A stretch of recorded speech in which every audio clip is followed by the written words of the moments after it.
Ngayong araw guys, magpo-flooring nga pala tayo ng court dito sa likod.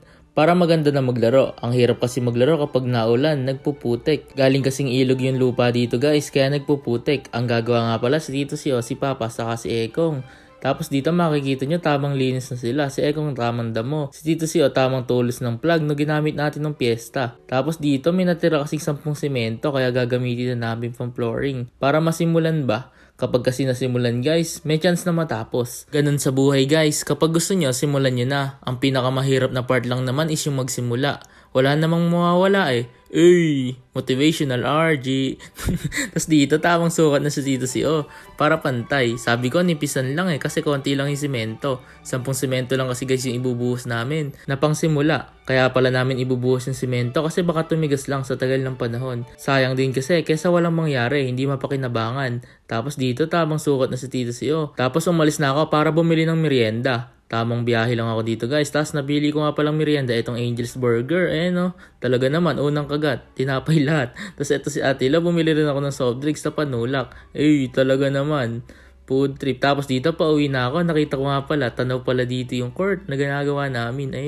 Ayun siya guys, yung kulay blue na yun. Malayo lang pero malapit din. Tapos dito nagbike na ako papunta sa likod. Kasi malayo rin. Nakakatamad kasi guys maglakad. Kaya ginamit ko na yung bike ko. Baka magtampo Hindi ko na nagagamit. Tapos dito tamang biyahe na ako papunta sa likod. Para makita sila. Andito nga pala ako kila Papay Tapos makikita nyo naman dyan guys na maputik. Tapos ayun nga pala yung court natin ginagawa Tapos dito naayos na nila pala yung flooring. Napatag na nila ng buhangin. Kaya dito nakalabas na rin simento. Tapos inaya ko na sila muna magmerienda. Tapos ayun makikita nyo naman. Ganda nyan. Tapos dito tamang food trip na kami Para may lakas kapag naghalo ng simento. Tapos makikita nyo dito si Tito si sinukat pa yung free throw. Baka Tito si yan. Talaga naman. Tapos dito kinuha ko na yung hose. Gagamitin kasi yung pambuhos. Wordplay. Tapos dito sinaksa ko na dito kala Papa para manghiram ng tubig.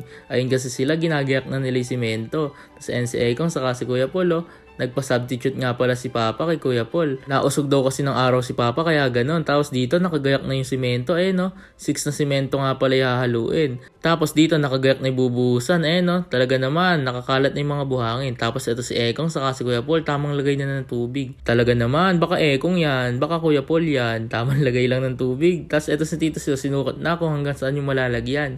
Tapos dito tamang halo na sila Talaga naman kasarap talaga pinapanood kapag naghahalo. Tapos ginamit nga pala nila kartilya para mabilis maghakot.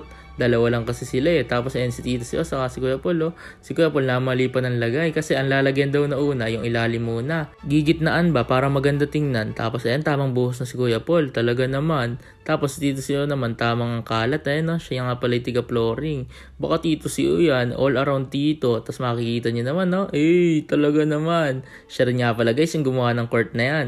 Pati yung kulungan natin ng kalapate. Talaga naman, baka Tito si yan. Tapos dito, tinime-lapse ko na. Tapos yung time-lapse, tinime-lapse ko pa. Kaya sobrang bibilis magsigawa. Kung sa buhay may time-lapse lang, sana alam na natin mangyayari sa atin. Kaso wala Kaya dapat di tayo nagmamadali. Kasi habang nagmamadali tayo, dun tayo nagmamali.